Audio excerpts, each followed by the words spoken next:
বায়োমের নতুন একটি ভিডিওতে সকলকে স্বাগতম জানিয়ে শুরু করছি আজকের ভিডিও।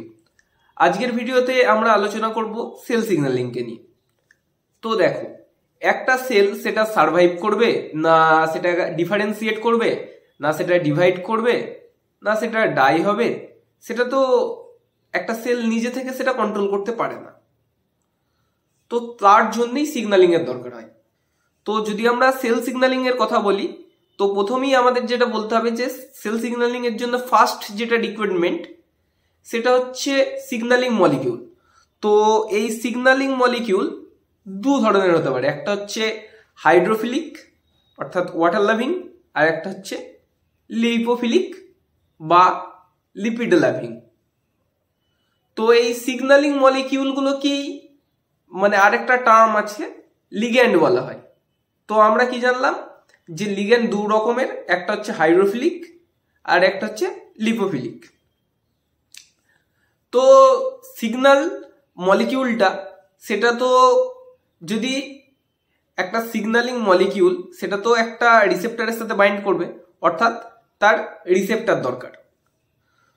তো রিসেপ্টরও দু ধরনের রিসেপ্টর আছে। একটা হচ্ছে দেখো, এটা যদি আমি হাতটাকে যদি প্লাজমা মেমব্রেন কল্পনা করে নিই, তাহলে এইটাকে যদি আমি এক্সট্রা সেলুলার পার্ট ভাবি, এইখানে যদি একটা রিসেপ্টর থাকে তাহলে সেটা হচ্ছে এক্সট্রা সেলুলার রিসেপ্টর, আর যদি নিচে থাকে তাহলে সেটা হচ্ছে ইন্ট্রাসেলুলার রিসেপ্টর।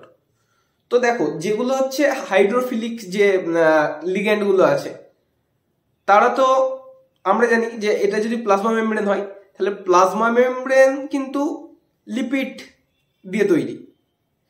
তো যেখানে লিপিড আছে সেখানে নিশ্চয়ই একটা ওয়াটার সলিউবল বা ওয়াটার লাভিং যে লিগ্যান্ডগুলো তারা নিশ্চয়ই এই প্লাজমা মেমব্রেনটাকে পার করতে পারবে না।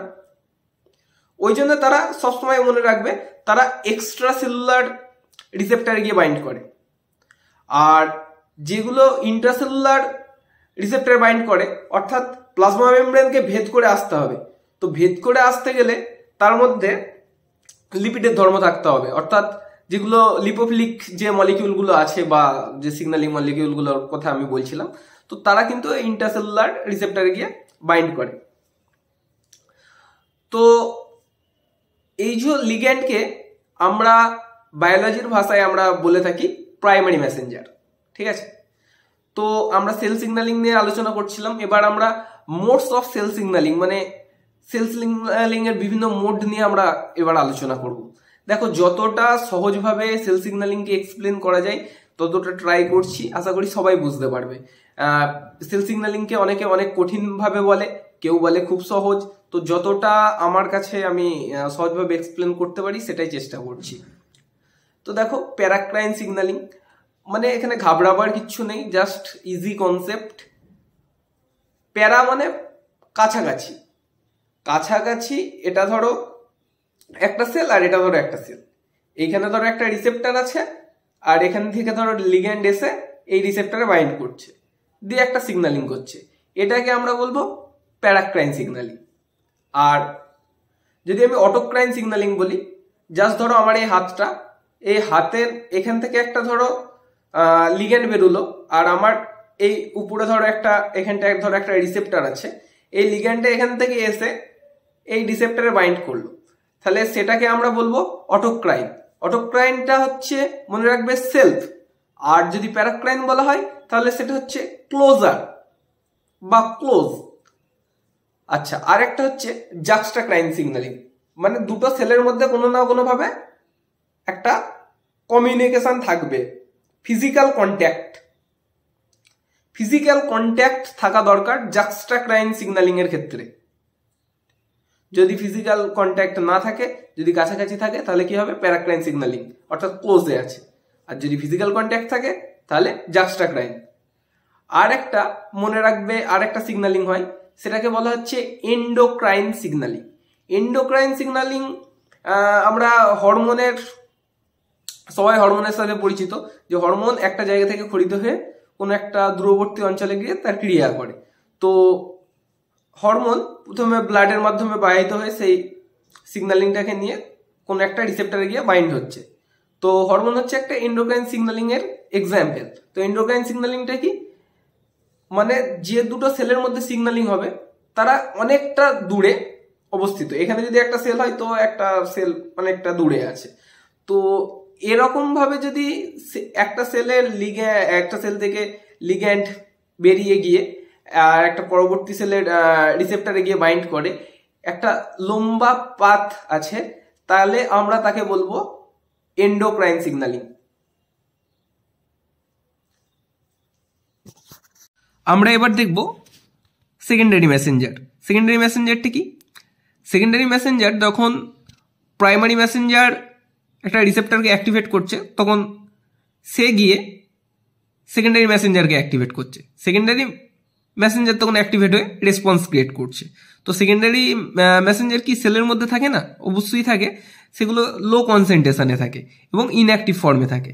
তো সেগুলো যখন একটা রিসেপ্টর থেকে একটা রেসপন্স পায়, তখন সে কিন্তু অ্যাক্টিভেট হয়ে যায় এবং সে তার কাজ শুরু করে। যেমন যদি আমরা এক্সাম্পল বিভিন্ন রকম প্রোটিন, তারপরে ড্যাগ, সিএমপি, এরা সেকেন্ডারি মেসেঞ্জার রূপে কাজ করে। তো প্রোটিন সেকেন্ডারি মেসেঞ্জার রূপে কাজ করে। তো প্রোটিন কি করে? ফসফোরাইলেশন করে। এখানে আমি একটা সেল ভেবে নিলাম, এটা একটা সেল। তো এখানে একটা সিগন্যাল এলো, এই সিগন্যালটা এসে এখানে ফসফেট গ্রুপের অ্যাডিশন হচ্ছে, অর্থাৎ যখন ফসফেট গ্রুপ এখানে জয়েন হলো তখন সেটা অ্যাক্টিভেটেড হয়ে গেল।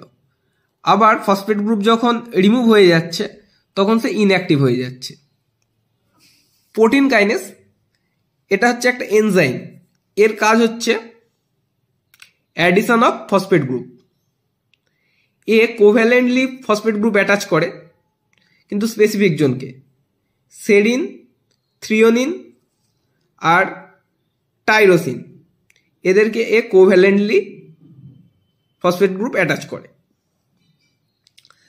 আমরা দেখলাম যে ফসফেট অ্যাডিং এর যে প্রক্রিয়া সেটাকে কি বলা হচ্ছে? ফসফোরাইলেশন। আর ফসফেট যদি রিমুভ হয় তাহলে ফসফেট রিমুভের জন্য দায়ী কে? ফসফেট রিমুভের জন্য দায়ী হচ্ছে ফসফেটেজ এনজাইম, অর্থাৎ ফসফেটকে সে রিমুভ করে দিচ্ছে। তো আমরা যদি প্রোটিন কাইনেসের ফাংশন দেখি তাহলে সে অ্যাডিশন অফ ফসফেট গ্রুপ করছে, আর ফসফেটেজ কি করছে? রিমুভাল অফ ফসফেট গ্রুপ করছে। সেটাই জাস্ট একটা ডায়াগ্রামের সাহায্যে দেখিয়েছি, আর কিছুই নেই। তো এরপরে আমরা জি প্রোটিনে চলে আসছি। তো জি প্রোটিনের ক্ষেত্রে যখন জিডিপি বাউন্ড থাকে তখন সেটা ইনঅ্যাক্টিভ ফর্মে থাকে, আর যখন জিটিপি বাউন্ড থাকে তখন সেটা অ্যাক্টিভ ফর্মে থাকে। তো জিডিপি থেকে জিটিপিতে কে কনভার্ট করছে? Guanine nucleotide exchange factor gave.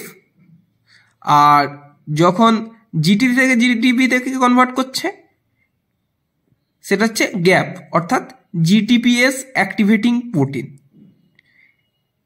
সে কি করছে? জিটিপিকে ইনসার্ট করছে আর জিটিপিকে বাইরে বার করে দিচ্ছে। এটাই জাস্ট সিম্পল একটা আজকের বেসিক ছিল সেল সিগন্যালিং এর উপরে।